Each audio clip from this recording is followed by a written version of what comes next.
Bien-aimés, nous allons parler ce soir de la corruption de l'humanité. Alléluia. Nous allons prendre pour texte Genèse chapitre 6 à partir du verset 1 à 16. Nous voyons là que lorsque les hommes eurent commencé à se multiplier à la surface de la terre et que les filles des hommes furent nées, alors les fils de Dieu virent que les filles des hommes étaient belles et ils en prirent pour femmes parmi toutes celles qu'ils choisirent.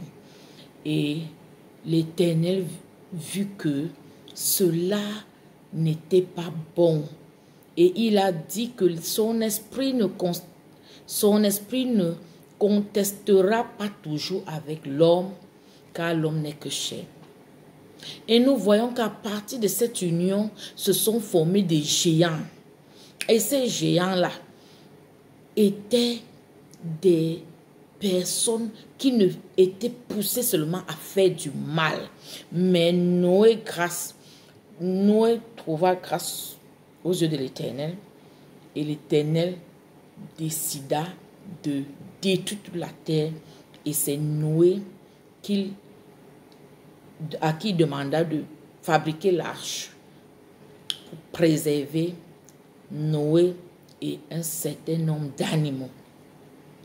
Bien-aimés, c'est comme ça que l'espérance de vie a baissé. Les hommes qui vivaient 700 ans ont commencé, Dieu a dit que ça va s'arrêter à 120 ans.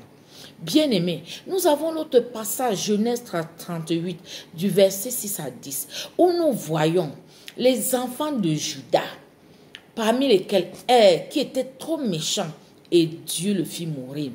Le deuxième fils de Juda, Onan, quand il allait vers la femme de son frère, alléluia, pour susciter une postérité, il se souillait par terre, donc il versait sa semence par terre. Et Dieu le fit mourir parce qu'il était mécontent. Bien-aimé, il faut savoir que se souiller par terre, verser son sperme par terre, c'est une abomination. C'est un peu comme se masturber. Quand tu verses ta semence par terre, tu es en train de verser ça dans des lieux publics et ce n'est pas bon. Alléluia. Et Dieu est fâché, il peut te tuer. Oh mon frère, toi qui verses ta semence par terre, tu es méchant aux yeux de Dieu. Est-ce que tu sais que la semence que tu verses par terre, tu es en train de fabriquer le diable, tu es en train de fabriquer des démons de chair, parce que le diable utilise ça, parce que c'est dans les lieux publics. Est-ce que tu comprends ça? Bien-aimé, nous allons encore lire Proverbe 5 qui dit ceci. Au verset 15, bois les eaux de ta propre citerne et celles qui jaillissent de ta fontaine. Tes sources doivent se disperser au dehors et tes ruisseaux dans les rues. Verset 17, qu'ils soient pour toi seul, ne les partage pas avec des étrangers. Une façon de dire que l'homme, par son pénis, doit verser ses eaux dans le vagin de la femme, considéré ici comme la citerne, et le puits, le pénis. Donc, parce que l'homme et la femme forment un. Donc, les eaux doivent rester à l'intérieur, sortir de l'extérieur, l'intérieur de l'homme pour se déverser dans l'intérieur de la femme. C'est pour ça qu'il dit que ta source soit bénie et fais la joie de la femme que tu as aimée dans ta jeunesse, celle que Dieu connaît. C'est pour ça que Dieu ne veut pas la répudiation.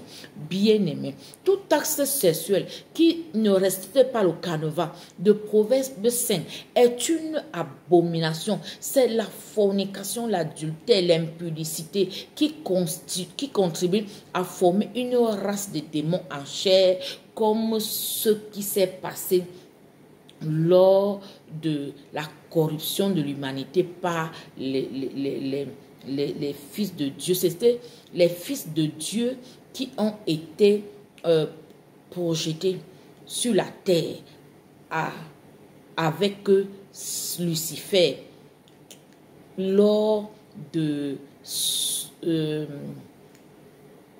lors de la guerre qui s'est produite au ciel. Alléluia. Donc, bien aimé, c'est une abomination de donner sa semence aux démons afin de fabriquer des êtres que Dieu n'a pas prévus. Dieu a prévu que l'homme et la femme se multiplient. Et ça dans le mariage. Donc tout acte qui se fait, qui se fait hors du mariage, n'est pas la volonté de Dieu. Et c'est de l'adultère. C'est de l'adultère. C'est de l'idolâtrie. C'est pour ça que Dieu dit, je hais la répudiation. Dans Malachie 2, verset 16. Car je hais la répudiation, dit l'Éternel, le Dieu d'Israël. Et celui qui couvre de violence son vêtement, dit l'Éternel. Prenez donc garde en votre esprit et ne soyez pas infidèles. Dont les fornicateurs, les infidèles, n'entreront pas dans le royaume de Dieu. Parce que Jésus-Christ est le même hier, aujourd'hui, éternellement. Il n'a pas changé. Comme le dit Hébreux 13, verset 8. Bien-aimé, 1 Corinthiens chapitre 6 nous dit ceci. Mais c'est vous qui commettez l'injustice et qui dépouillez. Et c'est envers des frères que vous agitez de la sorte. Ne savez-vous pas que les injustes n'hériteront point le royaume de Dieu? Ne vous y trompez pas, ni les impudiques, ni les idolâtres, ni les adultères, ni les efféminés, ni les infâmes, ni les voleurs, ni les cupides, ni les ivrognes, ni les outrageux et ni les ravisseurs n'hériteront pas le royaume de Dieu. Bien aimé, rien de souillé n'entrera dans le royaume de Dieu. Quand tu te souilles à l'extérieur sur les lieux publics, tu es en train de commettre une abomination. Alléluia. Comme Proverbe 5 l'a dit, tu dois, c'est à l'intérieur de ta femme, de la femme que tu as épousée, que tu dois éjaculer, que tu dois verser ta semence. De même la femme, tu dois faire l'acte sexuel avec ton mari. Chaque fois que tu fais avec un étranger, tu es en train de verser tes sécrétions et tes ovules dans les lieux publics et c'est dangereux. C'est pour ça que ce qu'on appelle, comment dire, l'insémination artificielle ou toutes les procédures où l'homme apporte ses spermatozoïdes, la femme les ovules, ce n'est pas dans le plan de Dieu. C'est des abominations. Bien-aimé, par ce que tu fais, par ta vie, par le fait que tu marches selon la chair, quelle est la race d'individus que tu apportes sur la terre?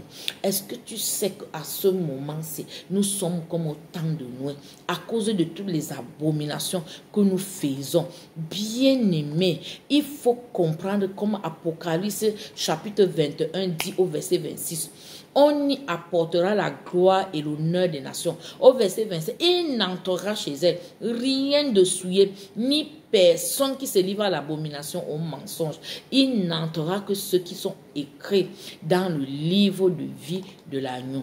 Bien aimé, c'est pour ça que le temps est venu de se repentir. Repentons-nous et convertissons-nous. Parce que les temps sont proches. Bien aimé, tu dois faire la paix avec Dieu. Tu dois croire en Jésus. C'est lui, le sauveur, celui qui t'a sauvé. Il a payé le prix. Il a payé de son sang. Il a payé la rançon. Tu dois l'accepter comme Seigneur Sauveur pour qu'il te donne sa vie Zoé, afin que tu vives sa vie dans ton corps. Bien aimé, tu dois naître de nouveau, naître de l'esprit. Est-ce que tu comprends ça? Pour ne plus marcher selon la chair, mais marcher selon l'esprit. Parce que tel que Galate nous dit au verset 5, marchez selon l'esprit et vous n'accomplirez pas les désirs de la chair. Car la chair a des désirs contraires à ceux de l'esprit et l'esprit en a de contraires à ceux de la chair. Ils sont opposés entre eux afin que vous ne fassiez point ce que vous voudrez. Bien-aimé, tu dois savoir que Jésus revient bientôt. Les noces de l'agneau se prépare et l'épouse doit être prête, elle doit s'habiller d'un vêtement blanc et la carte d'invitation ce sera le repentir. Bien aimé, dans Apocalypse chapitre 22, Jésus dit, je suis l'alpha et l'oméga, le premier et le dernier, le commencement et le fin. et la fin. Heureux ceux qui lavent leurs robes, afin d'avoir droit à l'arbre de vie et d'entrer par les portes dans la ville.